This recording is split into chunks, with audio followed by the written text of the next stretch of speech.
Welcome to the Cenario podcast, your guide to mental health and well-being. Each episode, we uncover practical tools, discuss expert insights, and explore how supplements can transform your mental health journey. Get ready to learn, grow, and thrive with us. Okay, so if you're like, well, countless people spending evenings scrolling, right? Looking for that one natural trick to quiet your mind and finally get some sleep, you know the feeling. We all seem to cycle through lifestyle tweaks, those mindfulness apps, and definitely that huge supplement aisle. But lately, something specific keeps popping up in our sources. It seems less like a fad and more like, well, a genuinely promising solution, backed by some really interesting brain chemistry. We're talking about magnesium glycinate. So this deep dive, it's basically your shortcut to understanding the science behind it. Exactly. I mean, magnesium itself is fundamental, right? It's involved in, over 300 processes in the body, nerve function, muscle control. It's crucial. But magnesium glycinate, let's call it MG-NUT, it's getting this specific buzz because it seems to have this dual role in promoting really good restorative sleep. So yeah, our mission today is to kind of cut through the chatter and figure out how this specific compound goes beyond just relaxing muscles, which is what most people think of with magnesium. How does it actually calm the nervous system? How does it support, the very structure of your sleep? Right. Think of this as your quick guide to the chemistry involved. We're going to look at chelation, how it works with neurotransmitters, and importantly, why MG seems to work better and cause fewer side effects than those other magnesium forms you see everywhere. Let's get into it. Okay, starting with the basics then. What is magnesium glycinate exactly? Why this specific combo magnesium plus the amino acid glycine, why is that better for sleep than, say, just grabbing any old magnesium pill? It really comes down to the chemistry and how well your body can actually use it. So Mg is magnesium that's been chelated with glycine. Think of chelation as sort of a protective bond. The magnesium mineral is attached to the glycine amino acid. It creates a really stable molecule. Now that stability helps with absorption, definitely. But the glycine part, that's where it gets really interesting for sleep. Glycine on its own is known for having these calming inhibitory effects on the brain. So when you bind magnesium to this already calming amino acid, you're essentially getting two sleep helpers in one package. It boosts the whole effect right from the start. Ah, okay. So if I'm following the sources here, it's not just tackling one issue like tense muscles, which is the classic magnesium benefit. It's hitting multiple things at once. The magnesium helps relax the body, ease physical tension, and the glycine part is working on the mental side, calming those racing thoughts. That sounds pretty sophisticated. It really is. And that leads us right into how it works, the mechanism of action. This is where it gets fascinating, down at the cellular level, When we talk about calming the brain, we have to talk neurotransmitters. Magnesium plays a huge role in regulating how excitable your nerves are. Its main job here is helping to activate GABA receptors. You've probably heard of GABA, gamma-aminobutyric acid. It's basically the brain's main brake pedal. It's the inhibitory neurotransmitter that lets your brain switch from being on to winding down for sleep. So when magnesium helps GABA work better, it slows down that neural chatter, making it much easier to relax and drift off. Okay, that makes sense. But other things activate GABA too, right? Like Why? Alcohol or certain drugs. What's different about how magnesium does it? Is it just that it's helping a natural process, not like a synthetic sedative? Precisely. That's a great way to put it. It's not a sledgehammer. It's more like a facilitator. Magnesium helps your body use the GABA it already makes more effectively, and there's more. It also supports the actual production of melatonin, the hormone that controls your whole sleep-wake cycle, your internal clock. So magnesium is working on two key fronts, hitting the GABA brakes and helping keep your internal clock on schedule. Got it. Now let's circle back to that glycine part again.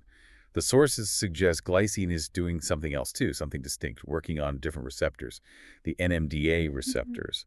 Wait, so is the glycine just making the magnesium easier to absorb, or is it actually doing its own separate job once it's in there? Can you clarify that dual action part? Yes, that's the crucial point. They're both active. The magnesium is doing that broad calming work, GABA, melatonin support. The glycine, though, is doing some specific fine-tuning, NMDA receptors. They're often linked to excitatory signals, kind of like the brain's gas pedal. If they're too active, your brain stays revved up, alert. Glycine interacts with those NMDA receptors, basically helping to turn down that excessive volume or hyperexcitability. And the result isn't just falling asleep faster. It seems to be about the quality of the sleep itself. This glycine action might actually promote deeper, more restorative sleep stages. Ah, so you're not just getting more sleep, you're getting better sleep. Exactly. Better quality rest. So MG is like this. Holistic sleep support. body relaxation from magnesium, sleep initiation via GABA and melatonin, and then sleep quality thanks to the glycine modulating NMDA. Okay, yeah.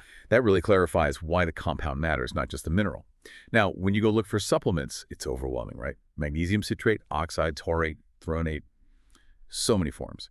If the goal is specifically better sleep, consistency, getting results, why do our sources keep pointing to glycinate as the preferred choice? Two main reasons: bioavailability and comfort. MG is known for having really high bioavailability. What that means is when you take it, a much bigger percentage of the actual magnesium gets absorbed into your bloodstream. That's where it needs to be to reach your brain and muscles. It doesn't just pass straight through you.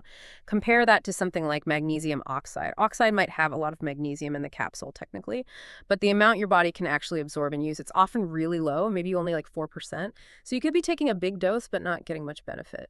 I've definitely heard people say oxide is cheaper and it looks like more magnesium per pill. If someone's just looking at cost, is oxide ever worth it, or is that absorption difference just too big to ignore if you're really trying to fix sleep issues? Well, if your goal is actually improving sleep, that absorption difference is everything. You might save a few bucks on the oxide, sure, but you're likely sacrificing the results you want. And worse, you're risking those notorious side effects. Forms like magnesium citrate or oxide, they're often used precisely because they pull water into your gut. They work like laxatives. That's the absolute last thing you want when you're trying to sleep peacefully. MG, because of that protective glycine bond, is way less likely to cause stomach upset or diarrhea. It's generally really well tolerated, much gentler.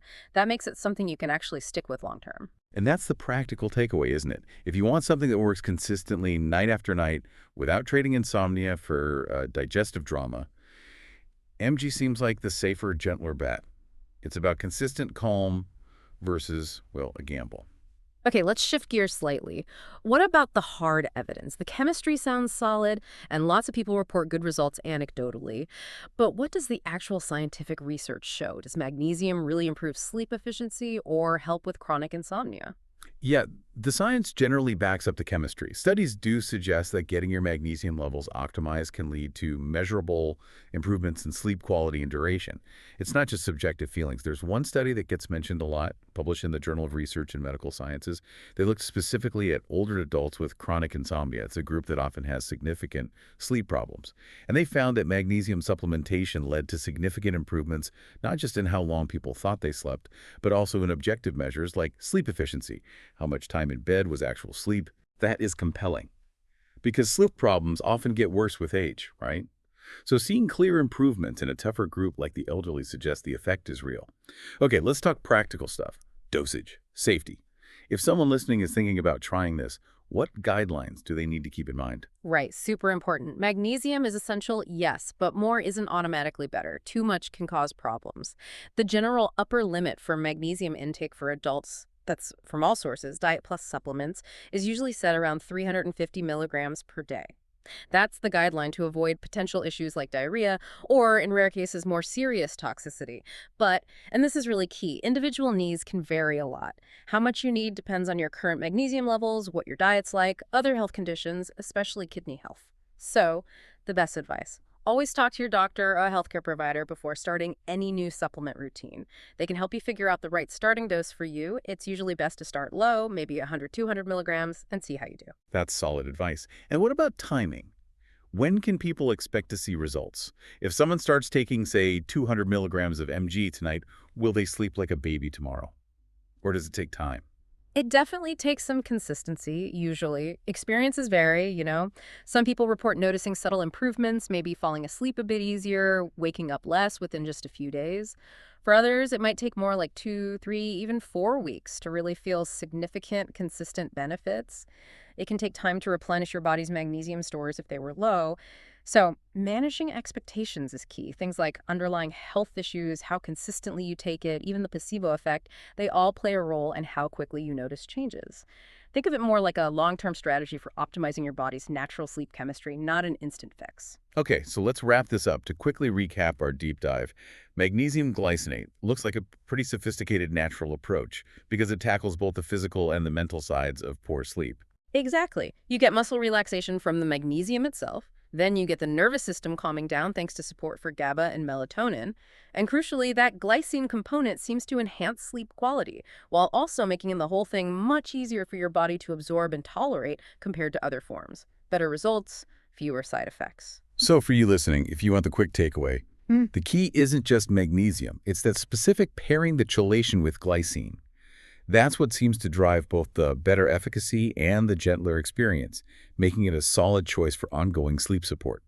And regarding safety for nightly use, generally considered safe if you stick within those recommended dose ranges, and ideally, chat with your doctor first. Right. Which brings us to a final thought to leave you with. We know magnesium is vital for way more than just sleep, right? We're talking nerve function, muscle contractions, even how your cells produce energy. So here's the question. If you optimize your magnesium levels using a highly bioavailable form like glycinate, how might that impact your daytime life too? Your focus, your cognitive function, your energy levels? Could improving your nighttime rest actually unlock broader benefits across your whole day? Sleep quality often reflects overall health. Improving it might just be the key to feeling better all around. Something to think about. Thanks for tuning in to the Cenario podcast. Don't forget to visit Cenario.com for more expert tips, articles, and supplements designed to support your mental health. If you enjoyed this episode, remember to subscribe and share it with a friend. Until next time, take care of yourself.